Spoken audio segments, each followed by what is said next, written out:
अब 3 मार्च को चंद्र ग्रहण है और चंद्र ग्रहण का जो समय है वो दोपहर 3:20 से लेकर के शाम 6:47 तक है। ये तो ग्रहण का समय है। इसमें बैठ करके खूब जप करिए, खूब भजन करिए, खूब भगवान का स्मरण करिए, साधना करिए, ध्यान करिए। लेकिन उसके पहले सूतक काल प्रारंभ हो रहा है सुबह 6:30 बजे। अब सूतक लग जाएगा तो आप फिर भी कुछ नहीं कर सकते। इसलिए अपने घर के ठाकुर जी की सेवा, अपने मंदिर में भगवान को भोग लगाना है या कुछ भी भोजन बनाना है तो आप 6 बजे के पहले बना लीजिए, क्योंकि घर में बच्चे भी हैं, वृद्ध भी है, कोई ऐसा भी होगा जिसको कुछ खा के ही दवाई खानी है। तो भोजन बनाइए, पर भोजन सूतक लगने पर अशुद्ध ना हो, इसके लिए उसमें कुशा या तुलसी पत्र डाल दीजिए, ताकि आपके घर में बच्चे हैं, वृद्ध हैं, कोई रोगी है, तो ऐसे लोगों को आप भोजन दे सके। सूतक काल में ऐसे लोग भोजन कर सकते हैं, कोई दोष नहीं है। बाकी यदि आप स्वस्थ हैं तो फिर सूतक काल का पालन करिए।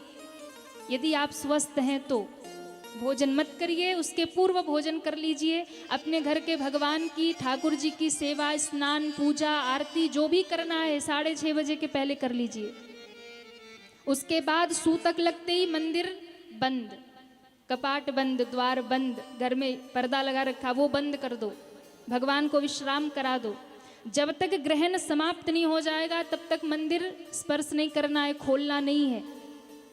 तो सुबह ही सूतक लग रहा है, घर से बाहर नहीं जाना, घर में ही रह करके भजन करना है।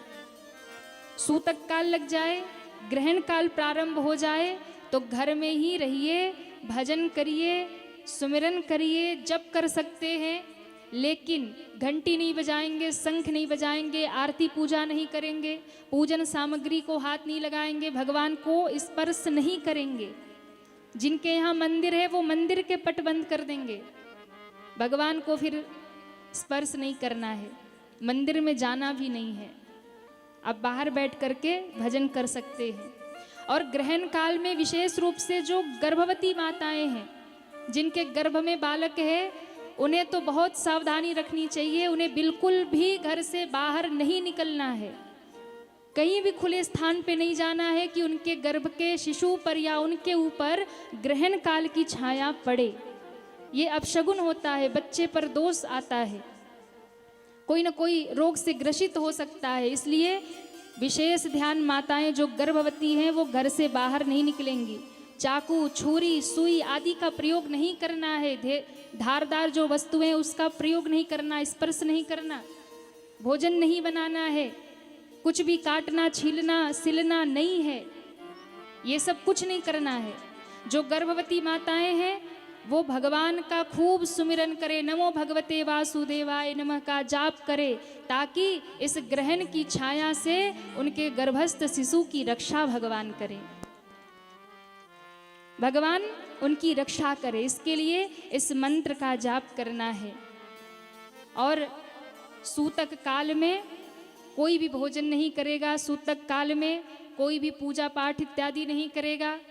सभी ग्रहण काल तक केवल और केवल भगवत नाम जप, गुरु मंत्र यदि आपने लिया है तो गुरु मंत्र का जप करिए, उसका बड़ा लाभ है।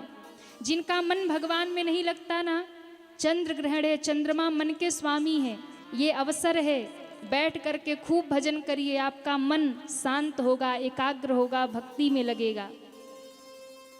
ग्रहण काल जब भी आए तो दान अवश्य करना चाहिए। ग्रहण काल समाप्त होने के बाद दान अवश्य करना चाहिए।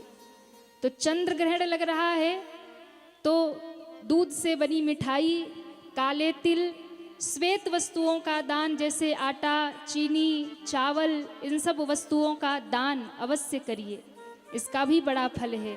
मंत्र का जाप करिए और इन सब बातों का ध्यान रखते हुए 3 मार्च को ग्रहण काल है, ये सारी सावधानी आप रखिए। लेकिन उसके बाद भी सूतक काल यदि समाप्त हो गया, ग्रहण काल समाप्त हो गया, तो फिर जैसे तैसे फिर से मत शुरू हो जाइए कि चलो भाई भोजन शुरू करो, अब खत्म हो गया। नहीं, उसके बाद स्नान करिए। ग्रहण काल के बाद स्नान करिए। स्नान में गंगा जल मिला करके स्नान करिए ग्रहण काल में। अपने घर की सफाई करिए, घर में झाड़ू पोछा करिए। और घर की सफाई जब आप करें तो पूरे घर में सबसे पहले गोमूत्र डाल करके पूरे घर में पोछा लगाइए, हर एक वस्तु को पोछिए। फिर अपने घर में गंगा जल छिड़किए। तब आपका घर जो भी ग्रहण काल में, सूतक काल में जो भी नकारात्मक ऊर्जा होगी, जो भी प्रभाव पड़ा होगा, वो सब समाप्त हो जाएगा। खुद स्नान करिए, मंदिर को स्वच्छ करिए, घर को स्वच्छ करिए, गोमूत्र से घर में पोछा लगाइए, गंगा जल का छिड़काव करिए और धूप दीप या कपूर जला करके उसका धुआं पूरे घर में दीजिए।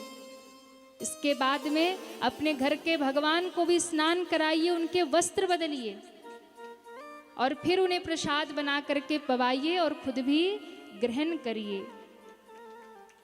इन सारे नियमों का पालन अवश्य करिए। ऐसा नहीं कि ग्रहण खत्म हो गया तो बस अब कहानी खत्म, अब कुछ नहीं करना, नहीं।